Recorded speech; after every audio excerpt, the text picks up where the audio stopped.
నిన్నటి వరకు భారత్ని భయపెడదామని చూసినటువంటి చైనా మీడియా ప్రస్తుతం తోకముడిచింది. దీనికి ప్రధానమైనటువంటి కారణం తాజాగా అజిత్ దోవల్ అక్కడికి వెళ్ళడం. వాస్తవానికి భారతదేశానికి క్లియర్గా తెలుసు, చైనా యుద్ధాలు చేసే అంతటి సీన్ లేదు. యుద్ధం చేస్తే ఈ రోజున ఇరు దేశాల మధ్యన ఆగదు. ఇది మొత్తం దేశాలన్నీ అటుకు సపోర్ట్ కొన్ని ఇటుకు సపోర్ట్ కొన్ని బిగిన్ అయితే కనుక ఇది ఒక మూడో ప్రపంచ యుద్ధం వైపే దారితీస్తుంది. కానీ ఏ దేశము కూడా సైలెంట్గా ఉండదు. ఏదో ఇరాన్ ఇరాక్ లాంటి దేశాలు అయితే కనుక అవి కొట్టుకుంటాయి కాబట్టి పట్టించుకోరు. కానీ చైనా భారత్లు అట్లాంటివి కాదు. ప్రపంచంలోనే అత్యధిక మార్కెట్ కలిగినటువంటి శక్తులు. ఆర్థికంగా ఏ దేశం ఏ ఉత్పత్తి చేసినా వాళ్ళు అమ్ముకోవాలంటే కోట్ల జనాభా ఉన్నటువంటి దేశాలు ఈ రెండే.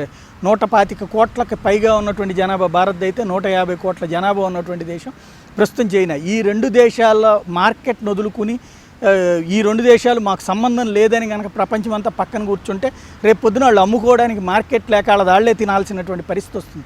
ఈ నేపథ్యంలోనే అలాగని చైనాకే ఉన్న మన మీదకి యుద్ధానికి రాగలదా అంటే, గతంలో వాళ్ళు 1972 ఇష్యూలు 71 ఇష్యూలు చెప్తుంటే ఆ తర్వాత 77లో వాళ్ళకి మీద మనం గెలిచినటువంటి అంశం చైనాకు కూడా తెలుసు.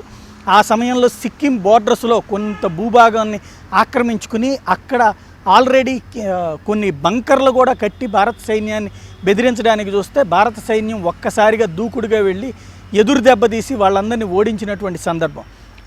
దాంతో నాడు చైనా కూడా తోక ముడిచి మళ్ళీ తమ బోర్డర్స్కి వెళ్ళిపోయింది. ఈ ప్రస్తుతం వివాదాస్పదమైనటువంటి డోక్లాంకి యువతలో ఉన్నటువంటి ప్రాంతమే ఆనాడు యుద్ధానికి కారణమైనటువంటి ప్రాంతం.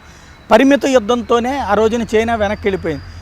మొట్టమొదట చైనా వారిని గురించి గుర్తు చేస్తే జవహర్లాల్ నెహ్రూ టైంలో ఉన్నటువంటిది, లాల్ బహదూర్ శాస్త్రి టైంలో జరిగినటువంటి పరిణామాలు, ఆ తర్వాత జరిగినటువంటి పరిణామాలు లెక్క తీస్తే మరీ అంత ఈజీగా లొంగిపోయేటువంటి పరిస్థితిలో లేదు. ఇంకొకటి, ఆయుధాల పరంగా చూస్తే వాళ్ళు ఒక ఆయుధం తీస్తే మనం ఇంకొక ఆయుధం తీస్తాం, ఎక్కువ ఉండొచ్చు. అట్లాగని మనం వదిలిన వాటితో వాళ్ళు చావకుండా ఉండేటువంటి పరిస్థితి ఉండదు. కాబట్టి యుద్ధానికి సిద్ధమైతే చైనా లేదు. కానీ చైనా దగ్గర ఉన్నటువంటి సైన్యాన్ని లేకపోతే సైనిక బలాన్ని చూపెట్టి భయపెట్టాలని అక్కడ ఉన్నటువంటి మీడియా ప్రయత్నించింది. చైనాకి మనకు ఉండేటువంటి తేడా ఏంటంటే, మనది డెమోక్రటికల్ కంట్రీ కాబట్టి ఇక్కడ ఉన్నటువంటి పేపర్లు ఛానళ్ళు దాన్ని ఒక ప్రయారిటీగా తీసుకోకుండా వీళ్ళ ఇష్టం వచ్చినట్టు కూడా రాసేస్తుంటారు.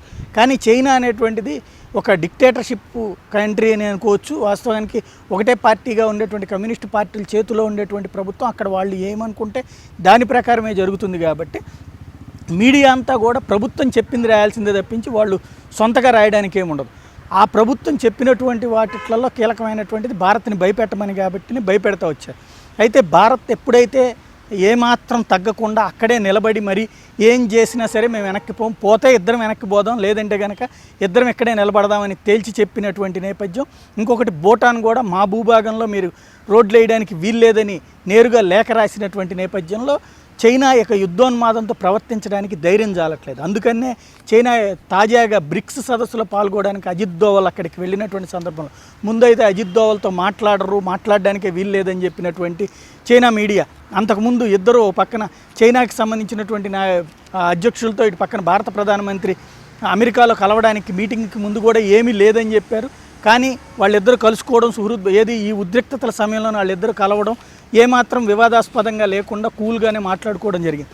అంటే అక్కడ యుద్ధ మేఘాలు ఏం లేవని తేలింది. తాజాగా కూడా అజిత్ దోవల్ వెళ్ళేటువంటి సమయంలో కూడా ముందంతా భారత్ వెనక్కి తగ్గాల్సిందే, లేకపోతే ఆ యుద్ధం వస్తుంది ఈ యుద్ధం అని వస్తుందని బెదిరించినటువంటి చైనా మీడియా ఈవేళ భారత్ లేకపోతే భారత్ చాలా సంయమనంతో కూడినటువంటి దేశం, వాళ్ళు ఆర్థిక విధానాలు బాగుంటాయి అనేటువంటి పేపర్లలో వార్తలు రాయడంతో పాటుగా పాజిటివ్ స్క్రిప్టింగ్ వైపుకి మళ్ళీపోయింది.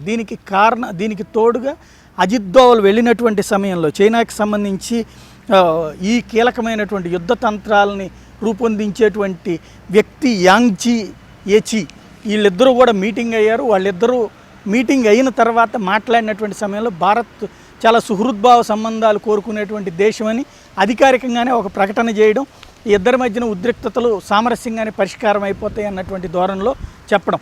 ఈ మొత్తం వ్యవహారం చూస్తుంటే వెనక్కి తగ్గకుండా మొండిగా నిలబడేటువంటి భారత సైన్యాన్ని, గతంలో అయితే కనుక కాంగ్రెస్ గవర్నమెంట్లు అధికారంలో ఉన్నటువంటి సమయంలో రోడ్డు వేయొద్దు లేకపోతే మాతో ఉద్రిక్తతలు పెంచుకుంటారా అన్నప్పుడల్లా వెనక్కి పోతా వచ్చాం. ఇంకొకటి, గతంలో అరుణాచల్ ప్రదేశ్ ప్రాంతంలో 30 ఎకరాల భూమిని 30 కిలోమీటర్ల మేర భూమిని వాళ్ళు ఆక్రమించుకున్నటువంటి సమయంలో కూడా ఏమీ చేయకుండా అదేమంటే ఎన్ని రాళ్ళు రప్పలే ఉన్నాయని కాంగ్రెస్ పార్టీ నాటి స్టేట్మెంట్ ఇచ్చినటువంటి పరిస్థితి.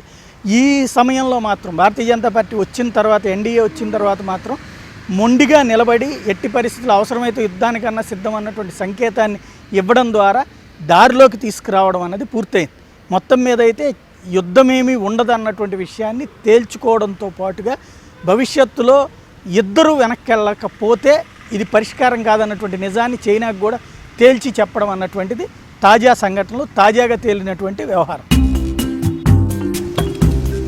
నిజాన్ని నిజంగా చెప్పడమే నిజమైన జర్నలిజం.